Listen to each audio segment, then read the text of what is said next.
Content ಖಾಲಿ ಆಗಿದೆ ಅಂತ ನಿಮ್ಗೆ ಏನಾದ್ರು ಅನ್ಸುತ್ತೆ? ಕಂಟೆಂಟ್ ಎಲ್ಲ ಟನ್ ಗಟ್ಲೆ ಇದ್ದೆ ಅವನ ಹತ್ರ. ಈಗಲೇ ಒನ್ ಶೋ ಆಗ್ತಾ ಐತೆ ಬಿಗ್ ಬಾಸ್. ಅದಕ್ಕೆ ಕೌಂಟರ್ ಕೊಟ್ರೆ ಮತ್ತೆ ಬೇರೆ ರೀತಿಯಾಗಿ ಹೋಗುತ್ತೆ. ಅದಕ್ಕೆ ಏನ್ ಮಾಡ್ಬಿಡ್ತಾರೆ, ಸರಿ ಆಯ್ತು ಆಯ್ತು ಆಯ್ತು ಅಲ್ಲಿಂದ ಬಂದ್ ನಾನು ಒಂದಿನ ನಾವು ಕೂತ್ಕೊಂಡು ಡಿಸ್ಕಷನ್ ಮಾಡಿದ್ವಿ. ಅಲ್ಲಪ್ಪ ಗುರಿ ನಾವ್ ಯಾವಾಗ್ಲೂ ಬರೀ ಯೂಟ್ಯೂಬ್ಗೆ ಮಾಡಿದ್ರೆ ಸಿನಿಮಾ ಮಾಡೋದು ಯಾವಾಗ ಸಾಕು, ಇಲ್ಲಿವರೆಗೂ ಮಾಡಿದೀವಲ್ಲ, ಡಿಸೈಡ್ ಮಾಡೋಣ ಅಂತ ಹೇಳಿ. ಹಾಗೆ ನವೀನ್ ಸಜ್ಜು ಸರ್ ಪರಿಚಯ ಆದ್ಮೇಲೆ ನವೀನ್ ಸಜ್ಜು ಸರ್ ಯಾವ್ದೋ ಮುಂಗಾರು ಮಳೆ ಟೂಗೇನೋ ಅವಾಗ ಸಾಂಗ್ ಆಡಕ್ ಹೋಗಿದ್ದಾರೆ ಸ್ಟುಡಿಯೋಗೆ. ಅಂದ್ರೆ ಈಗ ಅಶ್ವಿನಿ ಅವರು ಹಿಂಗ್ ಕೈ ತೋರ್ಸಿ ಮಾತಾಡ್ತಿರ್ತಾರೆ, ನೀನು ಅಂದ್ರೆ ಸಾಕು ಅಯ್ಯಮ್ಮ ರೊಚ್ಚಿಗೆ ಹೇಳುತ್ತೆ. ಸೊ ಆತರ ಬೈಯೋದ್ ಇರ್ಬೋದು. ಈಗ ಹೊರಗಡೆ ಬಂದು ತುಂಬಾ ಜನ ಅವ್ರ ಬಗ್ಗೆ ಡಾಕ್ ಸತೀಶ್ ಅವರಿಂದ ಹಿಡಿದು ತುಂಬಾ ಜನ ಮಾತಾಡ್ತಿದ್ದಾರೆ ಗಿಲ್ಲಿ ಬಗ್ಗೆ. ಸೊ ಗಿಲ್ಲಿಗೆ ಬೈತಿರೋದನ್ನ ಕೇಳಿಸ್ಕೊಂಡಾಗ ಆತ್ಮೀಯ ಸ್ನೇಹಿತನಾಗಿ ನಿಮ್ಗೆ ಎಷ್ಟು ಸಿಟ್ಟು ಬರುತ್ತೆ, ಕೋಪ ಬರುತ್ತೆ? ಯಾಕಂದ್ರೆ ಎಲ್ರಿಗೂ ರೆಸ್ಪೆಕ್ಟ್ ಮಾಡೇ ಮಾಡ್ತಾರೆ ಗಿಲ್ಲಿ. ಸೊ ಆದ್ರೂ ಕೂಡ ಅಶ್ವಿನಿ ಅವರು ಅವನ ಮೇಲೆ ಟ್ರಿಗರ್ ಆಗ್ತಾರೆ. ಅದನ್ನ ನೋಡಿದಾಗ ಹೇಗೆ ಅನ್ಸುತ್ತೆ? ನಾನು ಅನ್ಕೊಂಡಾಗ ಅಶ್ವಿನಿ ಮೇಡಮ್ ಅವರು ಒಬ್ರು ಲೇಡಿ.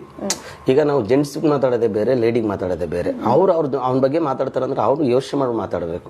ಈಗ ನಮ್ಗೆಲ್ಲ ರೆಸ್ಪೆಕ್ಟ್ ಸಿಗೋದು ಯಾವಾಗ ನೀನ್ ಏನ್ ಕೊಡ್ತೀವಿ ರೆಸ್ಪೆಕ್ಟ್, ಅದು ನಮಗೆ ರಿಟರ್ನ್ ಬರೋ ಅಂತದ್ದು. ಅದು ನಾನಲ್ಲ, ಸುಮಾರು ಜನ ಹೇಳೋದು take respect and give respect ಅಂತ ಹೇಳ್ತಾರಲ್ಲ, ಆ ಮಾತು ಸತ್ಯ. ಅದು ಅಶ್ವಿನಿ ಮೇಡಮ್ ಹೋಗೋ ತಾನೋ ಬಾರೋ ಅಂತ ಕೇಳಿದಾಗ ಎಲ್ಲರೂ ಟ್ರಿಗರ್ ಆಗೇ ಆಗ್ತಾರೆ. ಆಮೇಲೆ ಅದು ಅಂದಿದ್ನ ಸಹಿಸ್ಕೊಂಡು ಆಟ ಆಡ್ಬೇಕು ಅನ್ನೋ ಜಯಮಾನಂದನು ಅಲ್ಲ. ನೀನ್ ಏನ್ ಕೊಡ್ತೀವೋ ನಾನು ಅದನ್ನ ವಾಪಸ್ ಕೊಡ್ತೀನಿ. ಒಳ್ಳೇದು ಕೊಟ್ರೆ ಒಳ್ಳೇದು, ಕೆಟ್ಟದ್ದು ಕೊಟ್ರೆ ಕೆಟ್ಟದ್ದು, ಈ ತರ ಕೊಡುವಂತದ್ದು ಗಿಲ್ಲಿ ನಟರ ಸ್ವಭಾವ. ಓಕೆ, ನನ್ಗೆ ಇನ್ನೊಂದು ಇಷ್ಟ ಆಗದೆ ಇದ್ದ ಇನ್ಸಿಡೆಂಟ್ ಅಂದ್ರೆ ಧ್ರುವ್ ಅಂತ ಹೇಳ್ತಾರೆ, ನೀವೊಂದ್ 3-4 ಶೋ ಮಾಡ್ಕೊಂಡ್ ಬಂದಿದ್ಯಾ, ಕಂಟೆಂಟ್ ಎಲ್ಲ ಖಾಲಿ ಆಗ್ಬಿಟ್ಟಿದೆ, ಇನ್ನೇನಿದ್ರು ಅದೇ ಒಂಥರ ಪಕ್ಷಿಗಳ ತರ ಏನೋ ಕೂಗೋದು, ಅದರಿಂದ ಅವ್ರನ್ನ ಟ್ರಿಗರ್ ಮಾಡೋದು ಮಾಡ್ತಿದ್ರು ಗಿಲ್ಲಿ. ಸೊ 3-4 ಶೋ ಮಾಡಿದ್ಯಾ ಅಷ್ಟೇ, ನಾನು 40 ಅದೇನೋ ಹೇಳ್ತಿದ್ದೆ, ನಾನು ಆಕಾಶದಲ್ಲೆಲ್ಲೋ ಕೆಲಸ ಮಾಡ್ತಿದ್ದವನು, ನನಗೆ ಎಷ್ಟಿರ್ಬೇಡ, ಈ ತರದ್ದೆಲ್ಲ ಮಾತಾಡ್ತಿದ್ರು. ಸೊ ಕಂಟೆಂಟ್ ಖಾಲಿ ಆಗಿದೆ ಅಂತ ಅನ್ಸುತ್ತಾ? ಅಂದ್ರೆ ಗಿಲ್ಲಿ ಅವ್ರ ಹತ್ರ ಕಂಟೆಂಟ್ ಖಾಲಿ ಆಗಿದೆ ಅಂತ ನಿಮ್ಗೆ ಏನಾದ್ರು ಅನ್ಸುತ್ತೆ? ಕಂಟೆಂಟ್ ಎಲ್ಲ ಟನ್ ಗಟ್ಲೆ ಇದ್ದೆ ಅವನ ಹತ್ರ. ಈಗಲೇ ಒನ್ ಶೋ ಆಗ್ತಾ ಐತೆ ಬಿಗ್ ಬಾಸ್. ಅದಕ್ಕೆ ಕೌಂಟರ್ ಕೊಟ್ರೆ ಮತ್ತೆ ಬೇರೆ ರೀತಿಯಾಗಿ ಹೋಗುತ್ತೆ. ಅದಕ್ಕೆ ಏನ್ ಮಾಡ್ಬಿಡ್ತಾನೆ, ಸರಿ ಆಯ್ತು ಆಯ್ತು ಆಯ್ತು ಅಲ್ಲಿಂದ ಬಂದ್ಮೇಲೆ ಕೌಂಟರ್ ಕೊಡ್ತಾನಲ್ಲ, ಅದನ್ನ ನೋಡಿ ಅದು ಒಂಥರ ಬುಲೆಟ್ ತರ ಇರುತ್ತೆ ಅವ್ರಿಗೆ, ಆ ತರ ಕೌಂಟರ್ ಕೊಡ್ತಾನೆ ಗಿಲ್ಲಿ. ಸೊ ಆ ಕೆಪಾಸಿಟಿ ಏನಿರ್ತದೆ ಅದನ್ನ ನಾನು ತುಂಬಾ ಹತ್ತಿರದಿಂದ ನೋಡಿದೀನಿ ಮೇಡಮ್.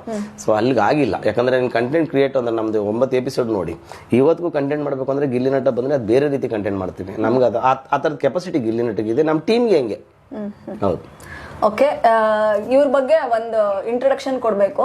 ಅದಕ್ಕೆ ಎಕ್ಸಾಂಪಲ್ ಆಗಿ ಹನುಮಂತನ್ ನಾನು ತಗೊಳಕ್ ಇಷ್ಟಪಡ್ತೀನಿ. ಹನುಮಂತ ಬೆಂಗಳೂರಿಗೆ ಬಂದಾಗ, ಸೊ ಬೆಂಗಳೂರಲ್ಲಿ ತನ್ಗೆ ಯಾರು ಪರಿಚಯನೇ ಇರಲ್ಲ. ಸೊ ಶಿವು ಅನ್ನುವಂತ ಒಂದು ವ್ಯಕ್ತಿ ಅವರ ಅಣ್ಣನ ಗೆಳೆಯನಾಗಿರ್ತಾನೆ. ಶಿವು ಅಂದ್ರೆ ಹನುಮಂತ ಬೆಂಗಳೂರಿಗೆ ಬಂದಾಗ ಶಿವು ಕರ್ಕೊಂಡೋಗಿ ಅವ್ರ ಮನೇಲಿ ಇಟ್ಕೊಂಡು ಆತನ ಚೆನ್ನಾಗಿ ನೋಡ್ಕೊಂಡು, ಎಲ್ಲೆಲ್ಲಿ ರಿಯಾಲಿಟಿ ಶೋಗಳದ್ದು ಒಂದು ಆಡಿಷನ್ ಇರುತ್ತೋ ಅಲ್ಲಿಗೆಲ್ಲ ಕರ್ಕೊಂಡೋಗಿ ಆಡಿಷನ್ ಕೊಟ್ಟು ಇವತ್ತು ಹನುಮಂತ ಬಿಗ್ ಬಾಸ್ ಗೆಲ್ಲೋದಕ್ಕೆ ಅದಕ್ಕೆ